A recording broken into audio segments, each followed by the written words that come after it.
देखो मीरा, माँ का पूरा ख्याल रखना है, उनसे अब काम नहीं होता है। क्यों, क्या हो गया है? तुम्हारी माँ तो हट्टी कट्टी दिख रही है, पूरी शादी में घोड़ी की तरह नाची है, अब क्यों काम नहीं होता उनसे?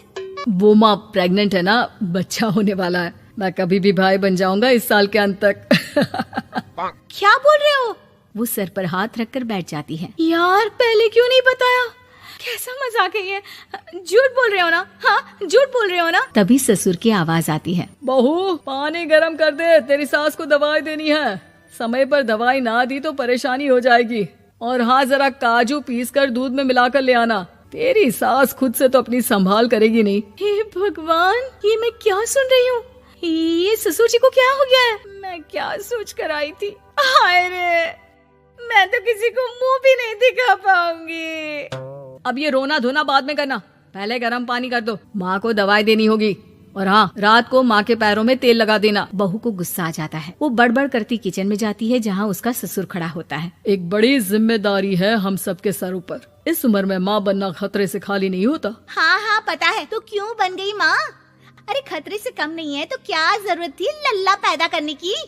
कैसी बात कर रही हो बहू? क्या तुम खुश नहीं कि घर में एक नया मेहमान आएगा, छोटे छोटे पैरों से पूरे घर में घूमेगा?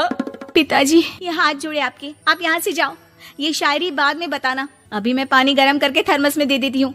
सारा दिन पिलाते रहो गरम पानी। और हाँ, ये बच्ची की बात बार बार मुझसे कोई नहीं करेगा। बहू का पारा अब चढ़ा ही रहता था। वो काम तो सारा करती, लेकिन किलस किलस कर। मीरा सारे काम से फुर्सत पाकर बैठी होती है कि माँ का फोन आ जाता है। बेटा, बहुत बड़ी जिम्मेदारी है तेरे सर पर, अच्छे से निभाना। ससुराल में हर किसी को खुश रखना वैसे तो मुश्किल है, लेकिन भगवान ही हिम्मत देता है बहू को हर कुछ सहकर सबको खुश रखने की। क्या बड़बड़ किए जा रही हो माँ?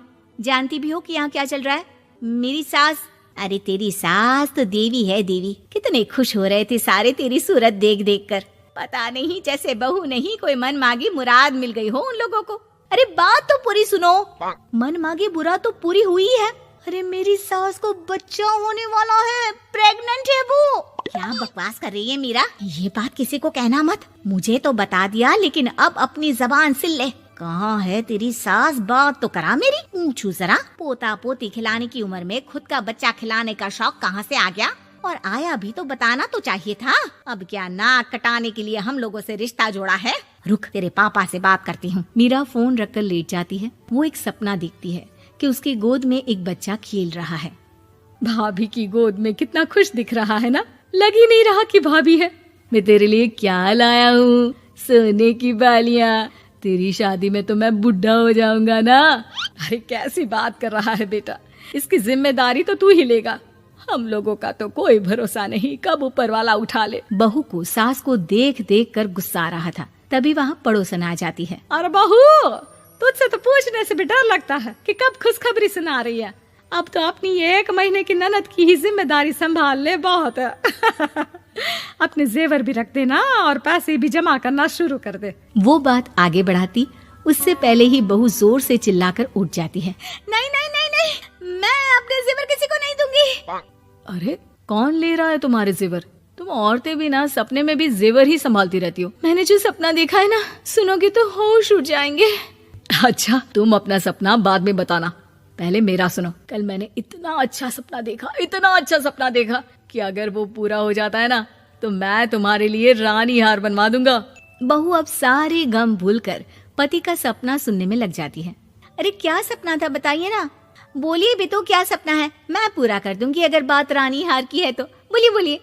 मैंने रात को सपना देखा कि माँ को बेटी हुई है और मुझे बहन। सच्ची, इस घर में बेटी हो जाए तो मैं तो झूम ही उठूं। मीरा का मुंह बन जाता है। वो चुप हो जाती है और सपने की बात याद करती है कि बेटी हुई तो उसे ही अपने गहने उसे देने होंगे।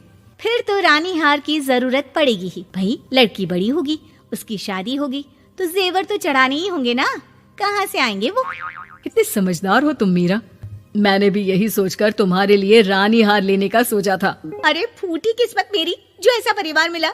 मेरे पापा की तो मैं अभी क्लास लगाती हूँ, जो सब जानते हुए भी ऐसे परिवार में मेरी शादी कर दी। बहू पिता को फोन लगाने ही वाली होती है कि ससुर की फिर से आवाज आती है। बहू, गरम पानी ले आ जल्दी, थर्मस में खत्म हो गया है। बाद में खबर लेती हूँ मैं पापा की।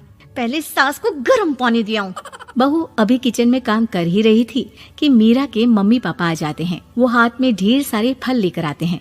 मीरा के पिता मीरा के ससुर से कहते हैं, लीजिए भाई साहब, ये फल रखिए, बहन जी को खिला दीजिएगा। वैसे कैसी है उनकी तबीयत? बस पता तो है आपको, ऐसे वक्त में जो होता है बस वही सब। मुझे तो सुनकर बहुत गुस्सा आया था, लेकिन चलिए, भाग्य में जो है लिखा उसे कौन टाल सकता है। डॉक्टर को दिखाए? हाँ, बस डॉक्टर आने ही वाला है। अच्छा हुआ आप लोग भी आ गए। उतने में एक सुंदर सी लेडी डॉक्टर आती है। पेशेंट कौन है आप? अरे नहीं जी, मैं तो बहू हूँ इस घर की। मैं तो अभी सोच भी नहीं सकती पोता या पोती के बारे में। अभी तो मेरी सास ही। अरे चुप हो जाना, देख तो ले, डॉक्टर है ये, किसी के भी सामने गुस्सा फोड़ देती है। डॉक्टर कमरे में जाती है और थोड़ी देर बाद बाहर आ जाती है। पीछे से सास भी निकल आती है।